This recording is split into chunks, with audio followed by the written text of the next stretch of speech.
Hey, Joe from Covers & Co here. I've got my coworker Connor, and today we're going to talk about buying hay. So Connor, you and I have been pretty much constantly talking about this subject. So why don't you give us a little insight of where your headspace is as far as what you're buying, how much you're buying, and what the idea is? Well, yes, I would say actually addiction is set in at this point. Just open the mind space up with lots of conversations this spring and winter about purchasing undervalued hay in the state that we're at in the cattle market. First time ever, I think. I don't know if we could look back and see a time where we have our cost of good at the lowest value it's ever been and our end goal product, the cows, being at the highest profitability level they have ever been at on record. And that is just what a time to be alive. So we can lock in low quality feed or high quality feed for a low dollar value. Low quality feed too. It's just a little less. Both for a really, really reasonable price many months or years in advance, and use some of our profits that we've been getting from the obviously increased cattle market to just set ourselves up for success on knowing exactly how many days worth of feed we have for months or years in advance when that hasn't been the opportunity in years past. So looking at what we've been doing is looking at just trying to bring in feed. I've kind of got a dollar value at about in between 5 and 6 cents if I can land feed into my yard. Obviously stuff that's closer to 6 cents or a touch higher. We want to be in a position that we don't need supplement to use it in a bale grazing pod to feed the dry cows. Stuff that's a little bit lower quality, getting landed for 4.5 to 5 or 5.25 cents. We're probably going to need a supplementation with it. So just trying to find an average in between that 5 and 6 cents can lock in our all-in feed costs for under $3 a day, more or less closer to $2.50 or $2.20 a day, depending on the quality of the hay. So that doesn't happen in most years. So I think we don't want people to start yelling at us that, well, hay's not that cheap where we're at. However, basically what Connor and I are describing and what we kind of wanted to talk about is a little bit about, if you've heard of sell-by marketing, or really just understanding the inventories on your farm and what the values of them are. So, for example, at our place, we're looking at moving some bred heifers. And if you followed us this winter, high risk of depreciation on heifers because she can lose her calf, she can come back open, she can come back late, right? So if a bred heifer is worth $4,500 to $5,000, you know, there's a long drop there if she loses her calf or doesn't come back bred or something happens, right? So high risk on those animals. And whereas what I'm looking at it as is what's the downside on hay? And now if you're saying, boy, 4 cents sounds cheap, that's cheap here too. It's just we had a really good growing season for hay, and there seems to be a lot out there. So we're looking at it on our farm as a risk mitigation tool where, okay, there's quite a bit of risk attached to a $1,000 heifer in the reasons that I just showed you, but I can't see the price of hay dropping much less than, for good quality hay, less than 4.5 or even 4 cents, some of the hay we're getting there. So it's a twofold thing for us. It's shifting our asset base into a less risky asset pool. Like, I don't think there's much depreciation as long as we can get that hay feeded in 3 years or keep it under a shed, depreciation on the hay. And what it does for us too is, like, we purchased now about, well, between 2.5 and 3 years worth of feed. Basically, we've locked in our feed costs for the next 3 years, and hopefully the market stays where it's at. So maybe I don't know if it's an obvious next question, but I can tell you my neighbors are talking about me, Connor. They see trucks coming in, truck after truck after truck with loads of hay, and then they see somebody else's truck shows up and takes my cows away. Well, what the hell am I going to feed all this hay to? So maybe talk a little bit about what you're going to do with your hay, where you see it as an opportunity, and is there an option to just buy cheap hay and we get a dry year and turn around and sell that hay? Yeah, I think, and that's the beauty thing with this commodity that we found at a low value right now. There is a ton of options with it on a cattle operation. First goal, obviously, we're going to feed it to an animal that we own. So we have control over her marketing ability, either bringing in lower valued animals and trying to find a profit center with them, feeding it to high valued animals and finding a profit center with them as well. But the nutrient cycling of that on our land base is the number one goal to do that. Secondary goal, we get dry this year. Folks are looking to feed their high-valued animals somewhere else just to keep them going because they ran out of feed. We have the opportunity to bring someone else's animals into our operation to cycle the nutrients and feed that lower-valued hay to a high-valued kind of custom animal for that matter. So Probably the biggest goal is to bring this low valued hay in and cycle the nutrients on our operation through some sort of a cow, whether if it's ours or someone else's. And then worst case, I'm using this as a worst case scenario, hay price goes up a touch and we just sell it, wash our hands with it, get rid of it, have cash on hand again. And that can be used to buy back something else that's at low valued. And Connor, we talk about worst case scenario. There's a worst case scenario than that, which is you just turn around and sell the feed for what you bought it for, minus the trucking.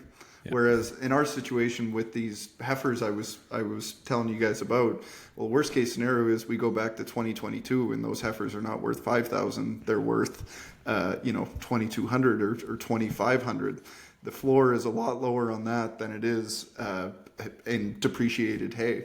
And the other thing for us is like, we always try and take a systems approach on our farm, and having feed around to cycle those nutrients, having the livestock around, it just works so well. So what we can do now with the land that we were using to put up hay, what we're going to do is, well, we grow obviously a lot of cover crops anyway, is put that land into cover crops, graze absolutely as much as we can. Now turn that, not the most profitable thing, which is grazing cover crops, but to stimulate that soil biology, and come back the following year with an extremely low cost grain crop.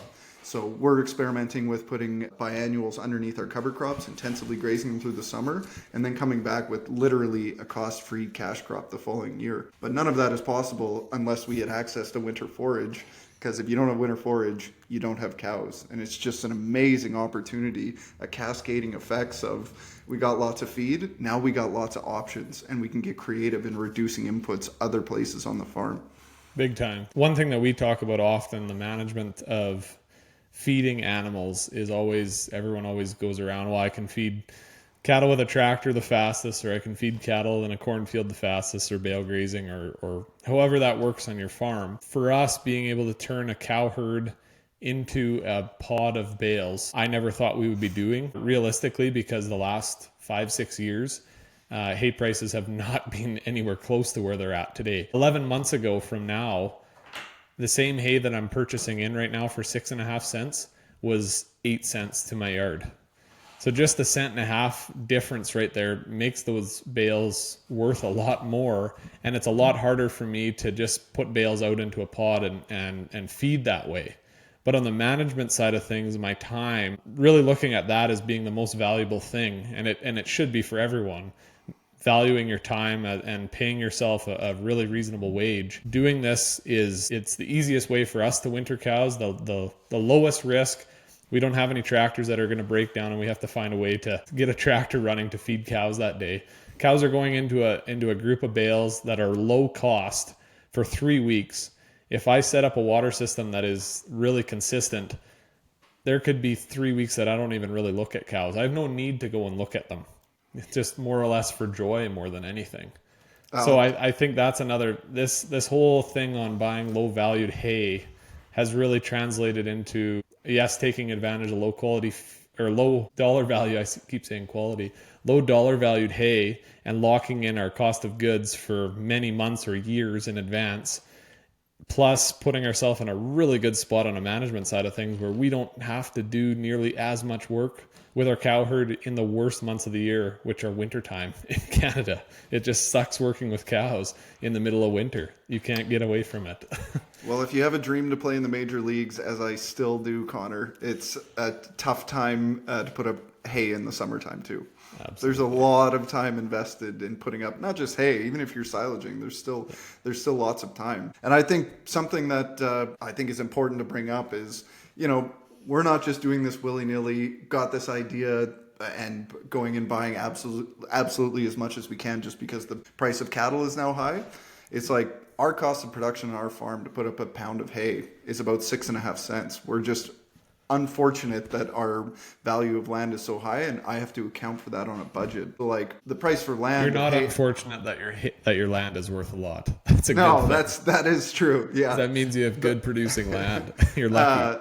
But basically what it means is just for the land cost alone on producing hay, it's 3 cents a pound. Well, by the time you put in fuel, depreciation, repairs, breakdown, time. We value our hay at about 6.5 cents a pound that we put up on our own land. And if I can get an animal to graze that rather than mechanically put that up, it's just we're going to reduce costs and our land's going to benefit from that so much. So would we be doing this? Like, you and I have had these conversations, like, at what point is it too expensive hay?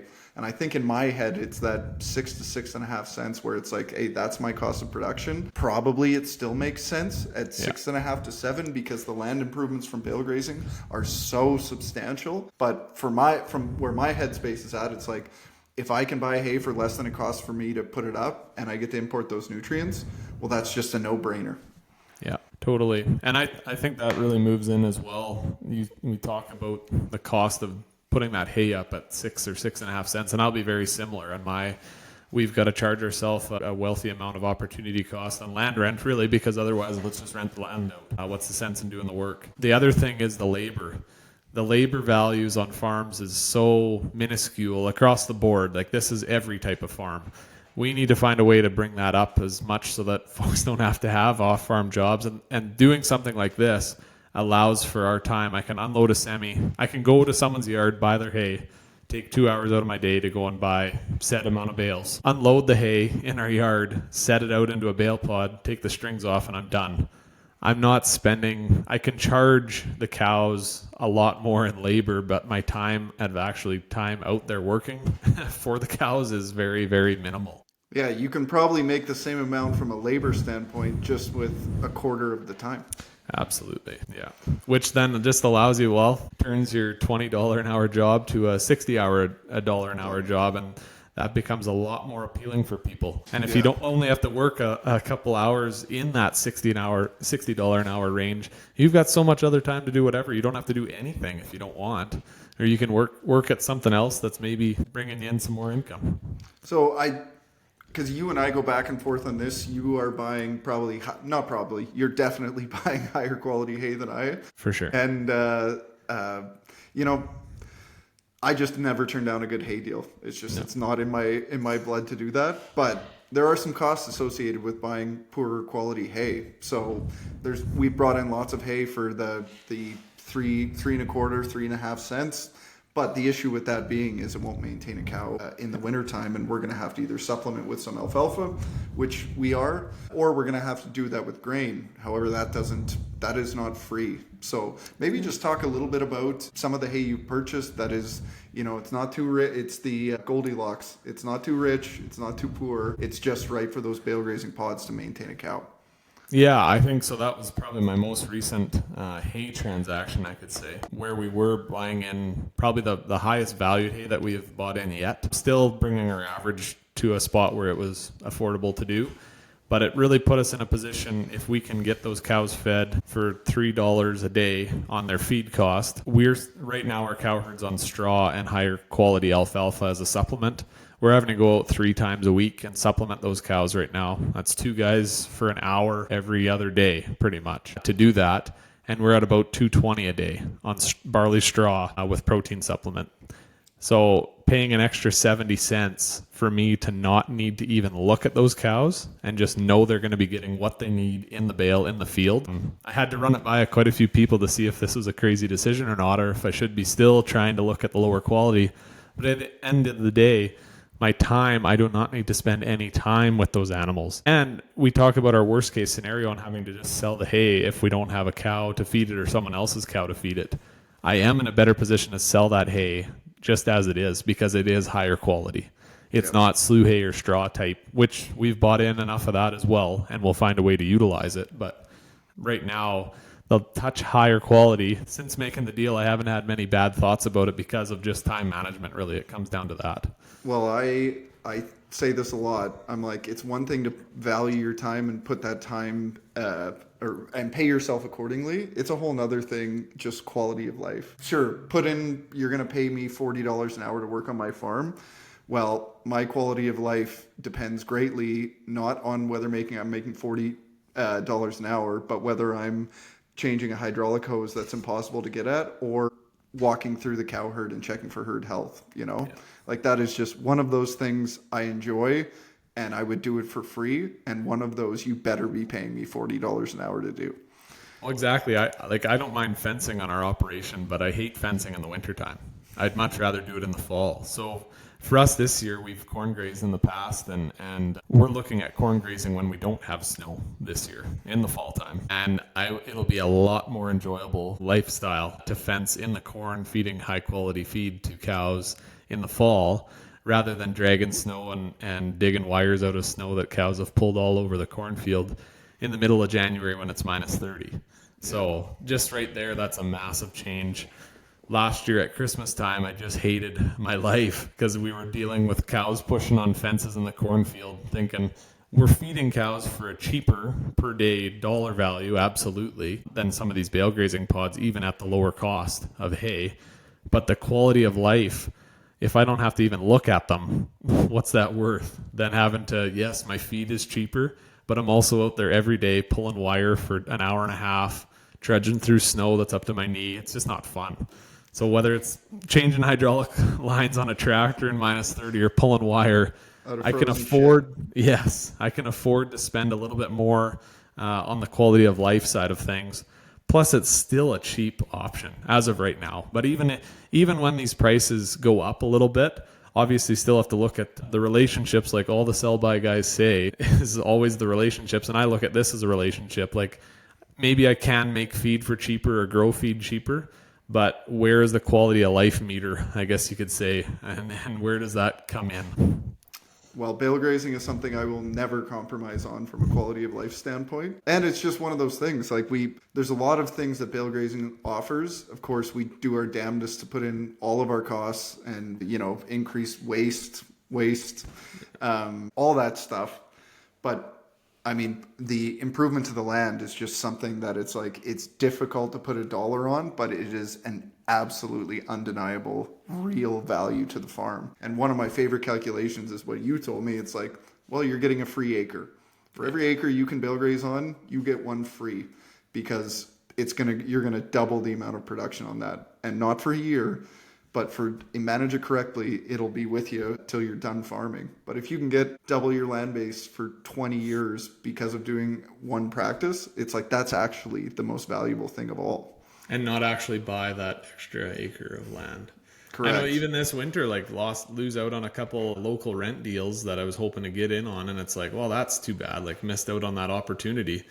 But the hay is the rent deal. Just buying it in. If we can make that acre produce what 2 acres does in today's day, just after feeding on it, it's like, why do I need to rent land? Yes, I'd still love to obviously rent a little bit more or have some more opportunities, but when it comes down to it, if I can lock in a feed value like hay and bale graze it, feed it in that fashion, and we know what the benefits are going to be, why not just make our own land on the land that it's already owned, instead of trying to pay for, or just on a rental side of things, just paying the cash rent and never getting the long-term benefit out of it, really.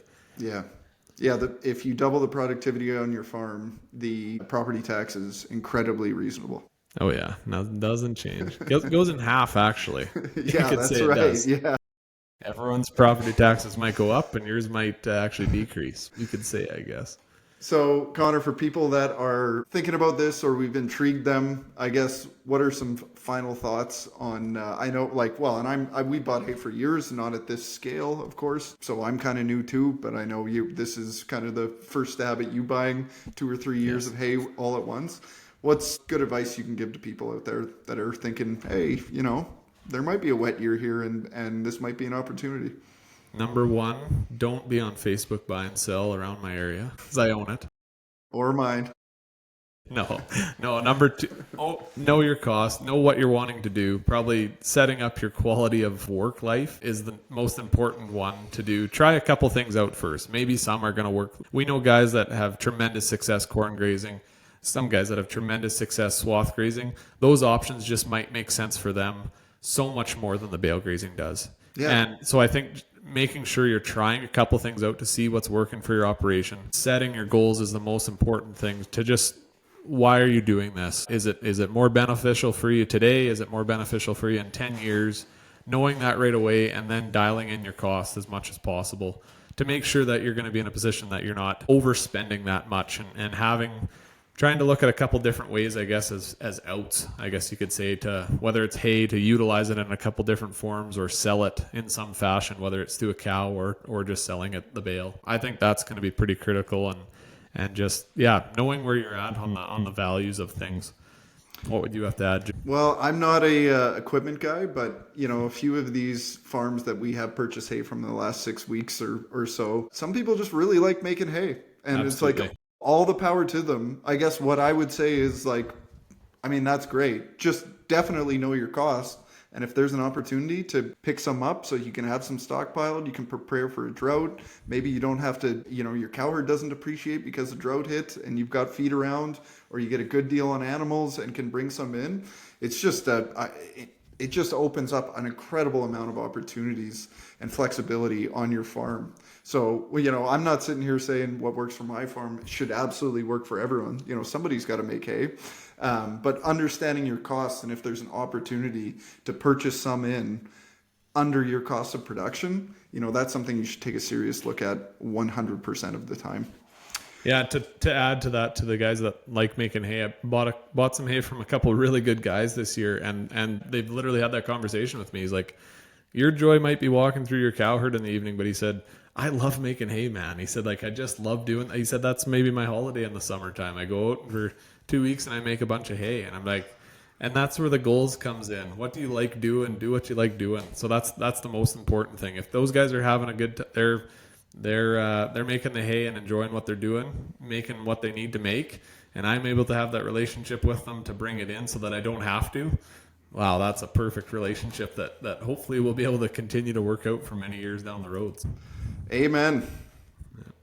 Okay, I'm not sure how to finish that, Trev. What'd you think? Amen? Is that good? Amen. Did you hear that, Trev?